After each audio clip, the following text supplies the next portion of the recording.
Meron akong babasahin na message dito guys. Sabi ni Ronald De Leon Cordova, galing po, request po sana na lagyan ng timer para kung sakali may mag-remote on or mag-sense ng sensor at nakalimutan, magkusa siya na mag-off para di sayang ang water. Depende sa timer setting.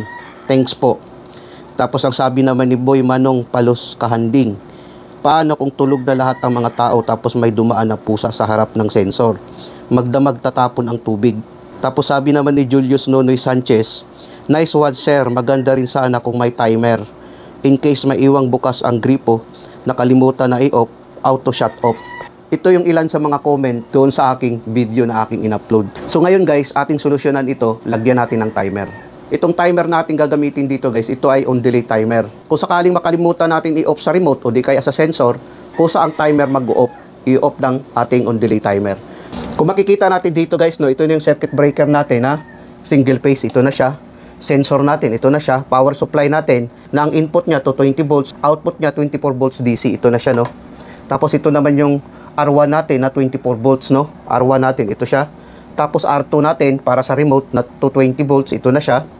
Tapos remote receiver natin, ito na siya no. Tapos yung timer natin na on delay, ito siya no, nakalagay yan dito. Ngayon guys, pag i-on natin tong circuit breaker natin no, magkakaroon ng power supply itong 220 volts input at saka output niya 24 volts DC no. Kung makasense itong sensor natin guys, gagana ngayon ang relay natin yung R1. Pagana ng R1 guys, i-close to ng R1 natin. Pag close ng R1 guys, gagana ngayon ang impulse relay natin.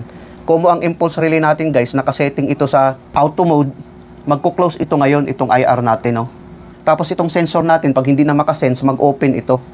Pag open yan guys, still pa rin ito na magko-close kasi yung IR natin nakasetting sa auto mode. Ngayon, gagana ngayon ang ating solenoid valve no, ang ating tubig. Magbubukas ngayon dito. Mag-open ngayon dito guys, gagana ang tubig natin no. Dahil gumana ang 220 volts natin. Pag isetting natin itong timer sa 3 seconds, after 3 seconds guys, i-open to ng timer.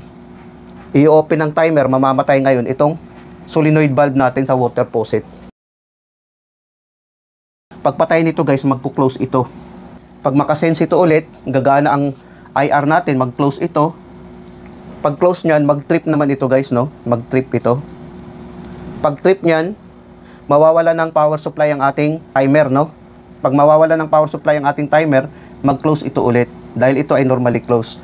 Pag hindi makasense yung sensor natin, mag-open ito ulit guys. Ganun siya. So, nag-open siya ngayon. Ito kasi guys, close and open lang ito. Pag mag-trip, pag gagana ang IR, mag-close. Pag gagana ulit, mag-open. Kasi iti-trip ng IR ito.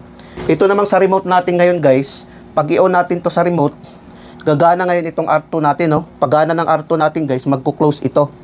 Pag close nito guys, gagana ngayon ang solenoid valve natin, no? I-open niya ito. Magbibigay siya ngayon ng tubig ang ating water faucet, no? Magbibigay siya ng tubig.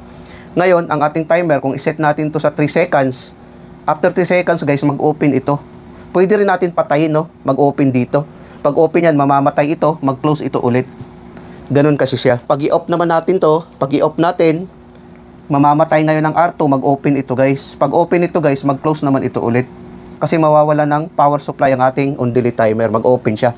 Pwede rin natin patayin dito sa remote, pwede rin natin patayin sa sensor kung sensor ang ating paggamitan. Pero kung makalimutan natin na patayin, automatic ang timer ang mag-off sa ating water faucet. So ngayon guys, tingnan natin ngayon ang actual. Tanggalin natin to.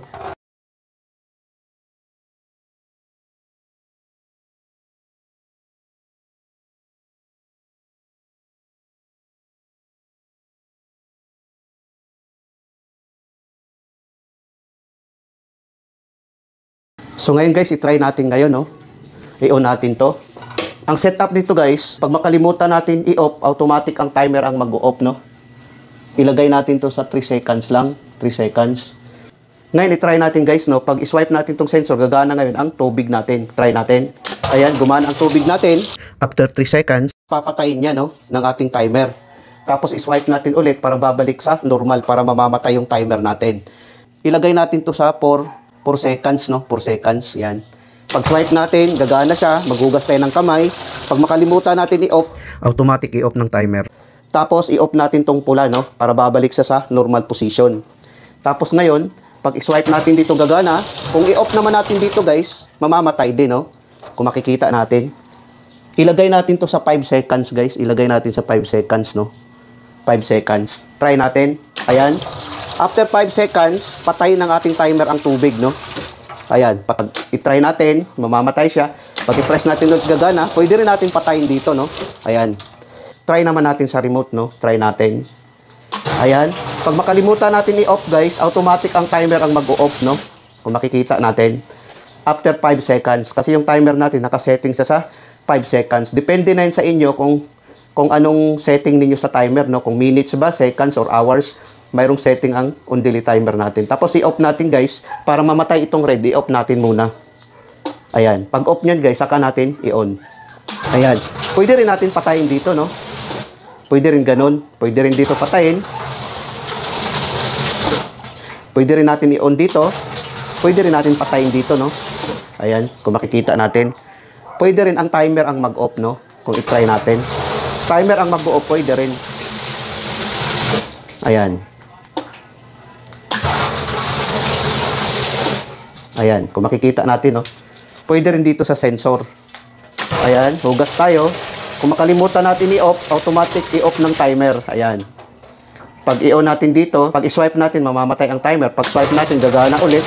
Pwede rin natin i-off dito, no? Kung makikita natin. Ganun ang function niya, guys, no? On. Ngayon, pag makalimutan natin i-off ng timer natin. Pag makalimutan natin i-off. Pag i-swipe natin ulit, mamamatay ang timer. Pag swipe ulit, gagana. Pwede rin natin patayin. Ayan.